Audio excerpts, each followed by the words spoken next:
Bonjour à tous, aujourd'hui nous allons parler d'un empereur que tout le monde connaît, que ce soit par la philosophie avec Penser pour moi-même ou par le cinéma avec La chute de l'Empire romain ou bien entendu Gladiator, tout le monde a déjà entendu parler de Marc Aurèle. Ces différentes œuvres que je viens d'évoquer laissent penser que Marc Aurèle était un empereur sage qui a fait rayonner l'Empire une dernière fois avant que Commode ne vienne tout détruire. Pourtant, c'est bien à partir du règne de Marc Aurèle que les prémices de la crise du IIIe siècle apparaissent.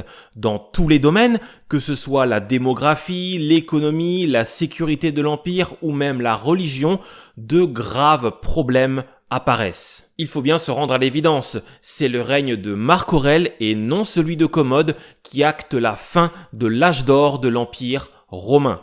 Mais Marc Aurèle était-il responsable des difficultés qui ont traversé l'Empire ou au contraire a-t-il tout fait pour les éviter?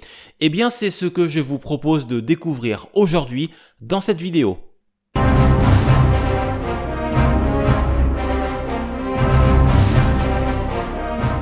Marc Aurèle naît le 26 avril 121 à Rome sous le nom de Catilius Severus. Il prend ensuite les noms de Marcus Annius Verus à la mort de son père vers 124, puis de Marcus Aelius Aurelius Verus après son adoption par Antonin en 138.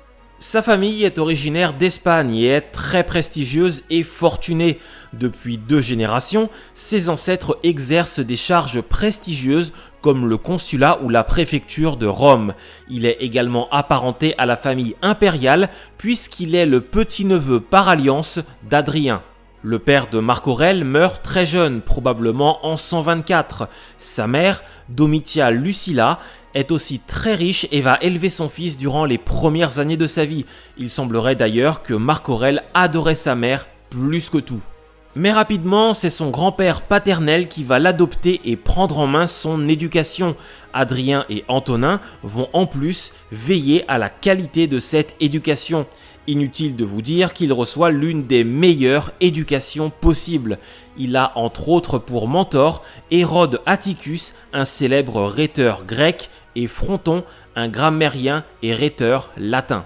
Rapidement, le jeune Marc Aurèle se révèle tout particulièrement intéressé par la philosophie, et plus précisément par le stoïcisme.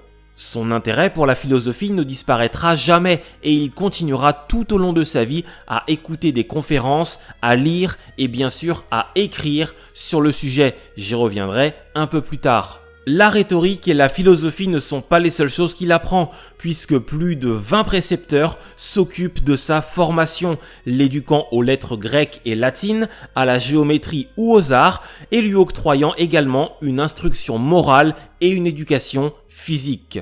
Sans surprise, il est décrit comme un souverain idéal, encore plus qu'Antonin. Dion Cassius le décrit comme le meilleur de tous les hommes qui ait jamais exercé une autorité quelconque. Vertueux, moralement irréprochable, Marc Aurèle se serait abstenu de tous les vices, ne commettant aucune faute et pardonnant celle des autres. Dès son plus jeune âge, il se montre naturellement doué pour tout. Les sources vantent aussi la constance de son caractère que ni la joie ni le chagrin ne peuvent troubler. En bon stoïcien, il est totalement détaché des biens matériels, mais il n'est pas non plus austère, il ne renonce pas au plaisir. Bref, vous l'aurez compris, Marc Aurèle est décrit comme parfait en tout point, l'homme idéal. La seule ombre au tableau, c'est sa constitution qui est assez fragile. Même si Marc Aurèle n'est pas chétif, sa santé est assez précaire. Il supporte très mal le froid et souffre de vertiges et de maux de gorge récurrents. Mais malgré ses soucis de santé, il n'est pas surprenant qu'Adrien ait vu en lui son successeur idéal. Trop jeune lorsque ce dernier meurt, Marc Aurèle passe sous la protection d'Antonin dès l'année 138 et l'accompagnera durant tout son règne. Le lien entre les deux hommes est très fort et se renforce encore lorsque Marc Aurèle épouse en 145 Faustine, la fille d'Antonin. Boosté par Adrien puis par Antonin, la carrière politique de Marc Aurèle est fulgurante. Questeur en 139 puis consul en 140 à seulement 19 ans, il est très tôt associé au pouvoir. Il reçoit la puissance tribunicienne en 147 ainsi que de nombreux titres honorifiques dont celui de César et a un rôle actif au sein de la gouvernance de l'Empire. En revanche, si sa formation politique est juste parfaite, il n'exerce aucun commandement militaire, n'administre aucune province et n'occupe aucun poste en dehors de l'Italie. Avant de mourir le 7 mars 161, Antonin désigne officiellement devant ses conseillers Marc Aurèle comme son héritier et successeur. C'est donc tout naturellement et sans problème que Marc Aurèle revêt le pourpre impérial.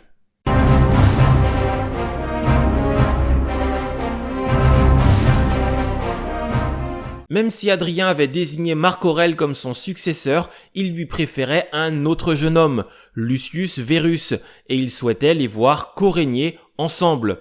Antonin, lui, favorise totalement Marc Aurèle et ne mentionne même pas Lucius Verus au moment où il désigne Marc Aurèle comme son successeur.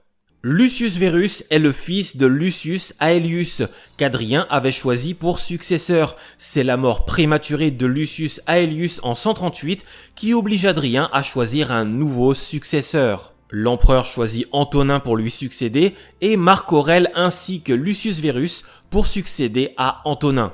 Si Antonin adopte bien Lucius Verus et Marc Aurèle, il favorise clairement ce dernier. La carrière de Lucius Verus n'est donc pas aussi brillante que celle de son frère adoptif, mais elle est tout de même honnête. Durant son enfance, il a pu profiter des mêmes précepteurs que Marc Aurèle, ce qui lui assure une excellente éducation.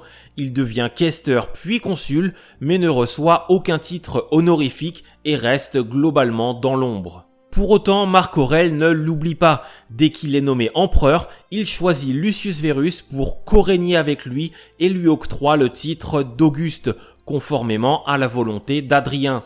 Il lui accorde même la main de sa fille, Lucilla. C'est la première fois de son histoire que l'Empire est gouverné par deux empereurs. On ne sait pas vraiment ce qui pousse Marc Aurèle à ressortir Lucius Verus du placard, car rien ne l'y obligeait.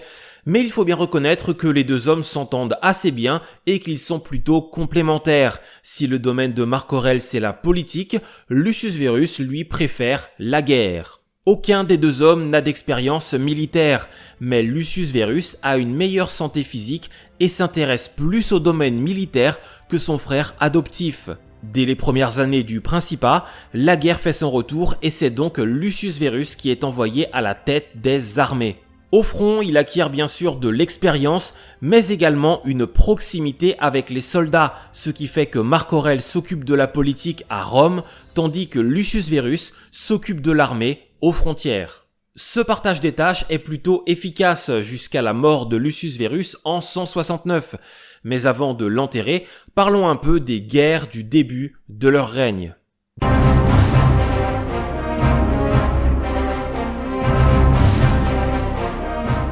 Dès le début de leur principat, Marc Aurèle et Lucius Verus sont confrontés à plusieurs difficultés. Il y a d'abord la crue du Tigre qui cause de nombreux dégâts et entraîne une famine, mais il y a surtout des problèmes en Arménie qui vont entraîner une guerre contre les Parthes. Et oui, encore. Si vous avez regardé les autres épisodes de cette série, vous avez déjà pas mal entendu parler de l'Arménie et des Parthes, mais je vais quand même vous faire un bref résumé. L'Empire parthe, c'est un peu l'ennemi héréditaire de l'Empire romain. Les deux empires sont suffisamment puissants pour se menacer l'un l'autre, mais pas suffisamment puissants pour que l'un puisse détruire l'autre.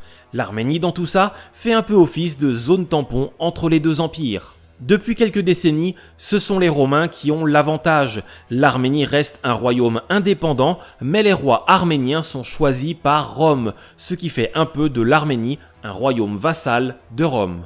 Et cette situation convient de moins en moins aux Parthes. Durant le règne d'Antonin, des tensions étaient déjà réapparues, mais la fermeté et la diplomatie de l'empereur avaient permis de maintenir la paix. Mais cela va s'avérer de courte durée. Profitant peut-être de la mort d'Antonin, le roi parthe Vologèse IV décide d'envahir l'Arménie au début de l'automne 161 et il chasse de son trône le roi client de Rome. La légion romaine qui se trouve dans la province de Cappadoce tente d'intervenir, mais elle est totalement détruite par les Parthes après seulement 3 jours de campagne. Les Parthes attaquent aussi la province romaine de Syrie et là encore, ils remportent la victoire. En théorie, les choses n'auraient pas dû se passer aussi mal pour les Romains, mais les troupes stationnées en Orient n'ont pas eu à combattre depuis plusieurs décennies et ont tout simplement perdu l'habitude de se battre. La discipline militaire s'est fortement relâchée. Fronton nous dit des soldats de l'armée d'Orient qu'ils sont insolents, avinés, qu'ils ne supportent plus le moindre effort physique et qu'ils passent leur journée à moitié nus et désarmés. La situation est donc assez grave et une grosse reprise en main s'impose. Marc Aurèle va nommer des sénateurs compétents à des postes clés et Lucius Verus va prendre la tête de l'armée qui part combattre les Parthes. Et il faut bien avouer que cette riposte romaine est plutôt efficace. En 163, Lucius Verus et le général Priscus remportent une première victoire en Arménie, puis une seconde en Osroène. Les Romains ne manquent pas de remettre sur les trônes de ces deux royaumes des rois qui leur sont favorables. Les Parthes ont été chassés, mais il faut maintenant s'assurer qu'ils ne reviennent pas. En 165, l'armée romaine menée par Lucius Verus et le général Avidius Cassius effectue une percée qui lui permet de prendre Ctésiphon, la capitale parthe. Et en 166, Cassius franchit le Tigre et pénètre en Médie, contraignant le roi parthe à signer la paix. La victoire romaine est totale. Les légions se retirent et les Romains vont simplement annexer la cité de Dura Europos. Mais cette démonstration de force assure la paix sur la frontière orientale pour les 30 années à venir. Lucius Verus et ses troupes rentrent à Rome et célèbrent un somptueux triomphe le 12 octobre 166. Mais sans le savoir, ils ont rapporté autre chose de leur campagne contre les Parthes, un mal qui va causer beaucoup de tort à l'Empire.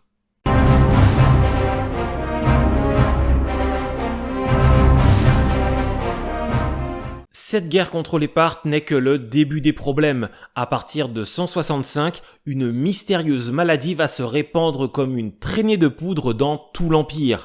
C'est la peste antonine. Probablement rapportée d'Orient par des soldats rentrant à Rome, cette épidémie va s'installer durablement et ne disparaîtra que vers 190. Les épidémies n'étaient pas rares à Rome, mais celle-ci est la plus importante que l'Empire n'ait jamais connue. Cette maladie n'est pas la peste, le terme de peste étant ici la traduction du latin pestis, signifiant épidémie, fléau. Les historiens pensent plutôt qu'il s'agit de la première épidémie connue de variole. Cette infection d'origine virale est extrêmement contagieuse et peut se révéler mortelle, surtout en cas de première exposition. Il est impossible de dresser un bilan démographique de cette épidémie, mais ce que l'on sait, c'est qu'elle a eu un impact considérable sur le principat de Marc Aurèle, surtout combiné à d'autres éléments dont on parlera par la suite. Car oui, les problèmes sont loin d'être terminés. On s'attardera sur la religion et sur la défense des frontières un peu plus tard, mais ce que l'on peut déjà dire, c'est que cette épidémie va mettre à mal les finances de l'État.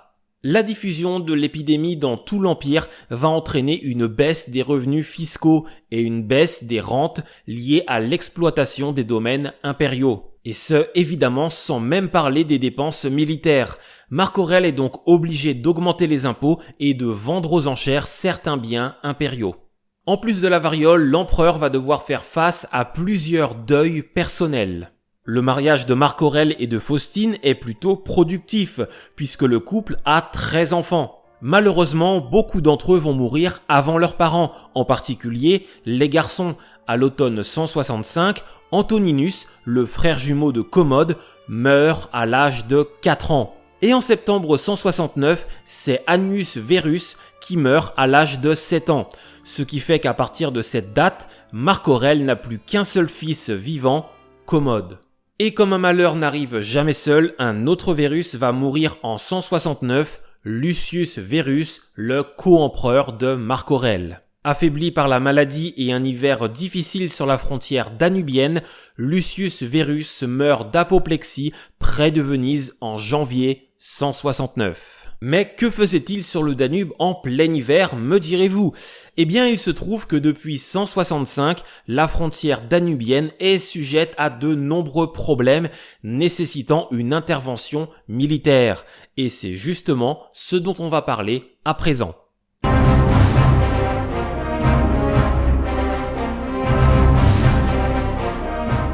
Il s'est passé tellement de choses durant le principat de Marc Aurèle que je suis obligé de faire quelques petits retours en arrière pour que le tout reste bien cohérent et compréhensible.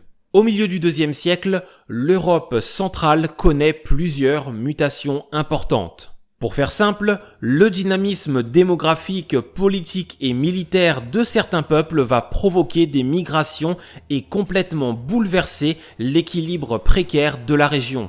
Et évidemment, ces changements vont finir par avoir un impact sur les frontières de l'Empire romain. Cette longue période de conflit sur la frontière danubienne ainsi qu'en Germanie porte le nom de guerre marcomane ou marcomanique en raison du rôle important que jouent les Marcomans dans ce conflit. En 165, Marc Aurèle lève de nouvelles légions pour renforcer la frontière et réorganise les régions de Pannonie et de Dacie afin de placer à leur tête des généraux compétents et expérimentés. En 166-167, quelques expéditions militaires sont menées et aboutissent à une paix très précaire.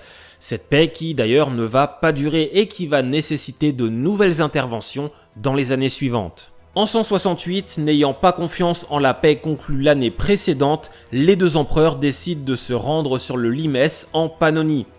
Là, ils doivent faire face à de nombreux raids menés par le roi des Marcomans. Une fois la situation rétablie, Lucius Verus décide de rentrer à Rome et meurt sur le chemin du retour au début de l'année 169. Désormais seul empereur, Marc Aurèle va devoir redoubler d'efforts pour gérer tous les problèmes qui traversent l'Empire. Il passe très peu de temps à Rome puisqu'il doit déjà repartir seulement quelques jours après la mort de son fils. Il ne reverra la cité éternelle que 6 ans plus tard, puisque les années 169 à 175 sont occupées par la guerre. La chronologie de ces conflits, dont le front principal reste le Danube, est assez incertaine, mais ce qui est certain, c'est que ces conflits vont être très difficiles pour les Romains. Au printemps 170, une grande offensive romaine échoue et permet une intrusion des Marcomans et des Cades dans le nord de l'Italie. Le traumatisme est réel pour les Romains car les Germains n'étaient plus entrés en Italie depuis près de 250 ans. Des attaques sont également menées par plusieurs peuples en Dacie et en Mésie. Ces incursions vont même jusqu'à menacer Athènes. Mais grâce à l'action de plusieurs généraux comme Pompeianus ou Pertinax et à la mobilisation de la Grèce, la situation est rétablie en 171. Pas le temps de souffler pour les Romains, car des incursions morts en Hispanie nécessitent une intervention immédiate. Le général Iulganus est contraint de traverser l'Empire à toute vitesse pour les repousser en 172-173. Enfin, pour terminer, de 172 à 175, Marc Aurèle entreprend de sécuriser la frontière du Danube en menant par exemple une grande offensive contre les Marcomans en 172, puis contre les Sarmates Yazyges en 174-175. Ces opérations sont cependant interrompues en 175 car un événement assez préoccupant vient de se produire en Orient. Avidius Cassius a usurpé le pouvoir.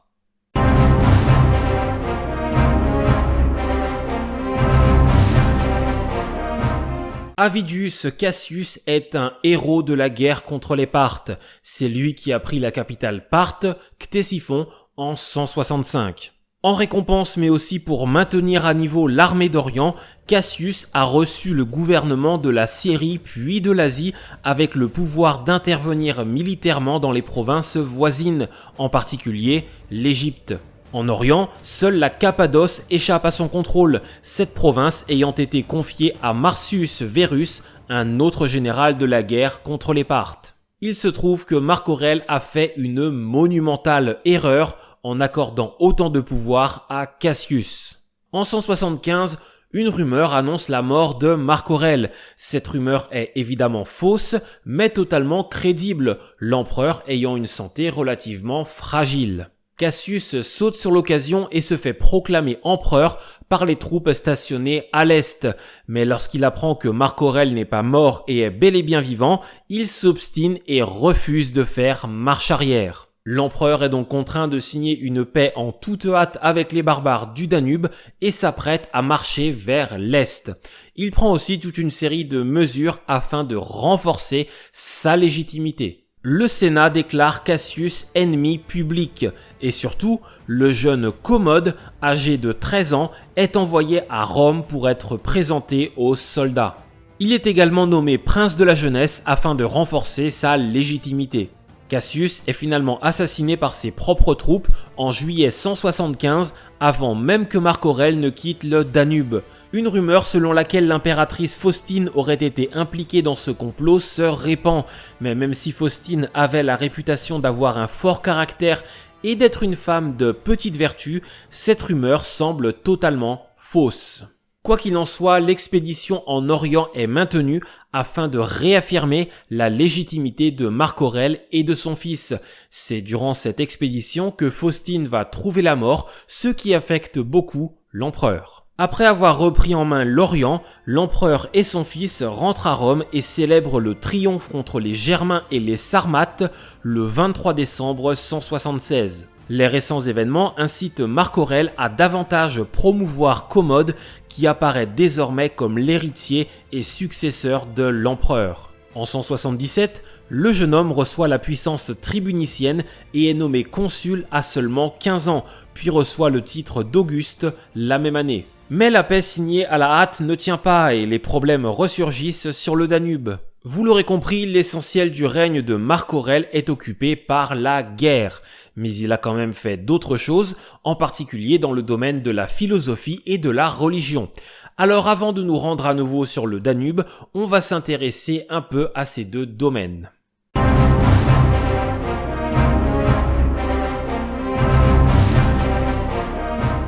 Aujourd'hui, Marc Aurèle est surtout connu pour ses écrits philosophiques et effectivement, durant ses nombreuses campagnes militaires, il entreprend l'écriture de ses pensées pour moi-même, une série de réflexions philosophiques qui à la base ne sont pas destinées à être publiées.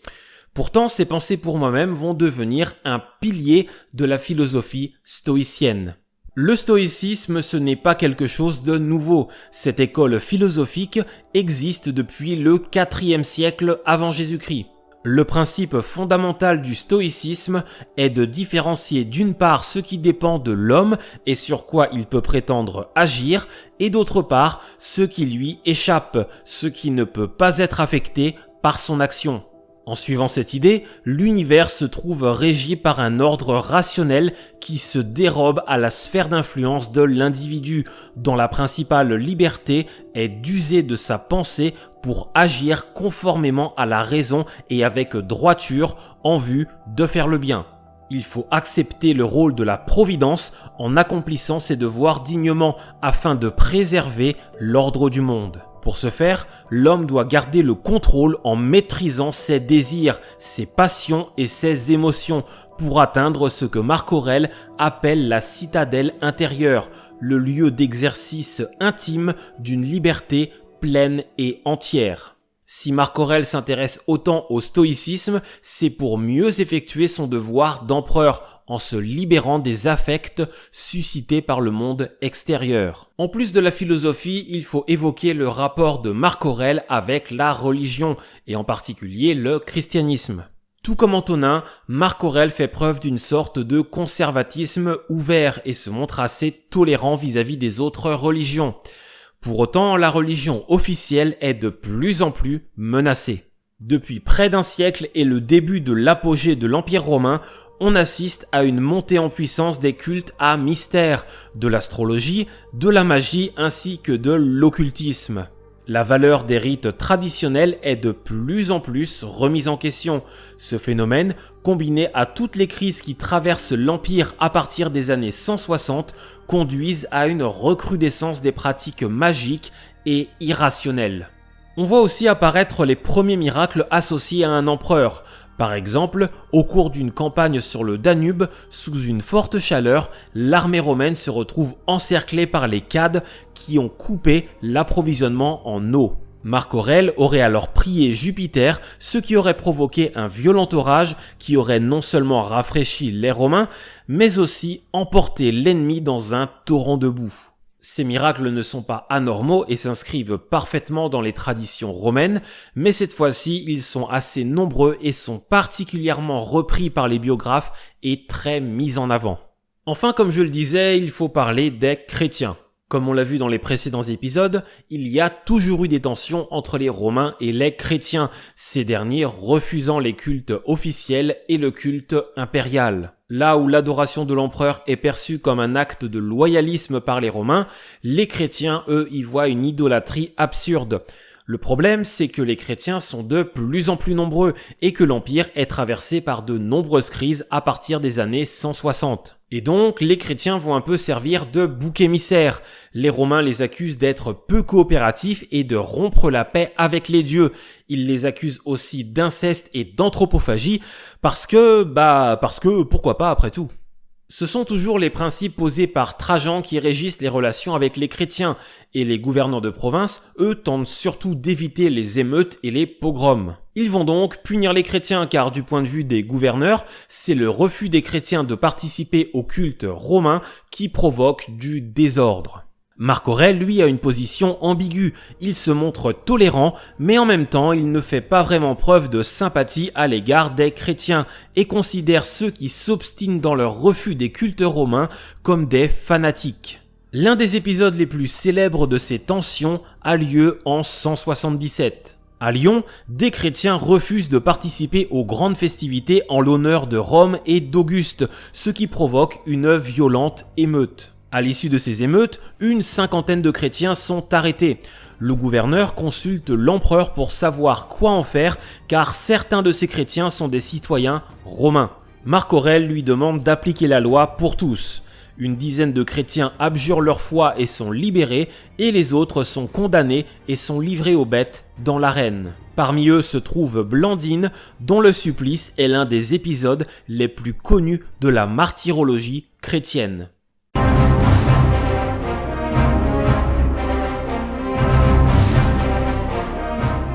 Les conditions de la paix signées à la hâte en 175 ne conviennent pas au peuple du Danube et de nouveaux mouvements de population vont entraîner une nouvelle crise. Dès l'été 178, Marc Aurèle et Commode doivent retourner sur le front. Cette fois-ci, l'empereur a l'intention d'en finir. Et il aurait même envisagé de repousser la frontière plus au nord et de créer deux nouvelles provinces pour créer une sorte de glacis de protection. Mais il n'aura pas le temps de mener son projet à bien.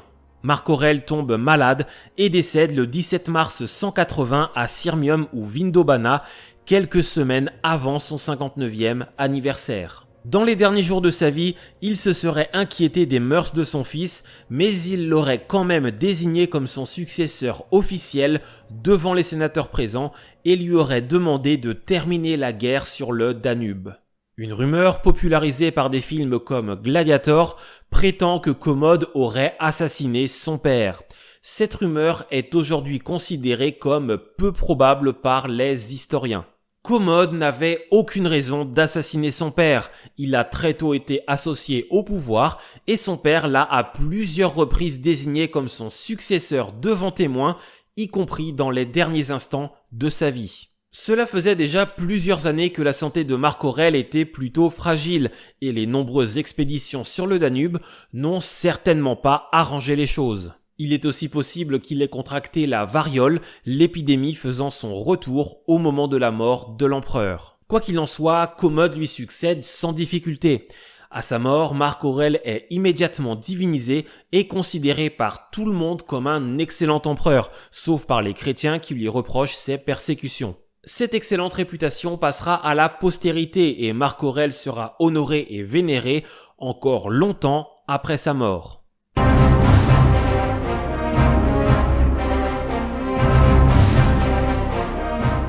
Le principat de Marc Aurèle marque bel et bien la fin de l'âge d'or des Antonins et de l'âge d'or de l'Empire romain. Les guerres ont brisé la paix, la peste antonine a fauché les hommes et mis fin à la prospérité de l'Empire, et la transmission du pouvoir à Commode a mis fin au choix du meilleur pour diriger l'Empire. Pourtant, face à toutes ces difficultés, l'Empire romain a parfaitement su s'adapter et réagir. L'Empire a puisé dans ses forces profondes et Marc Aurèle a su incarner cette capacité à faire face, tout comme les sénateurs, les chevaliers, les soldats impliqués ou les populations sollicitées. Cela a aussi été possible grâce aux 2 premiers tiers du IIe siècle.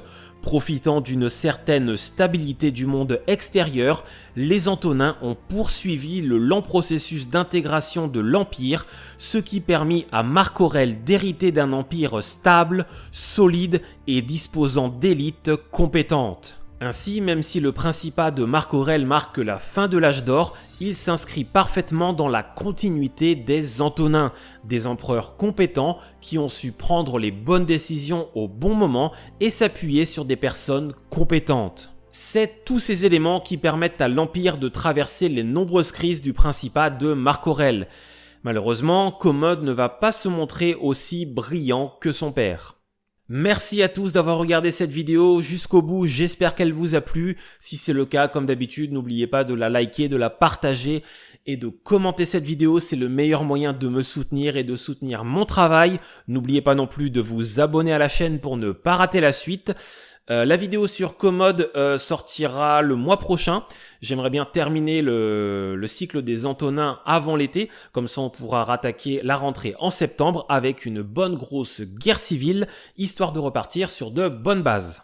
Encore merci à tous pour votre soutien et votre fidélité. Je vous dis à très bientôt pour la vidéo sur Commode. Et d'ici là, portez-vous bien.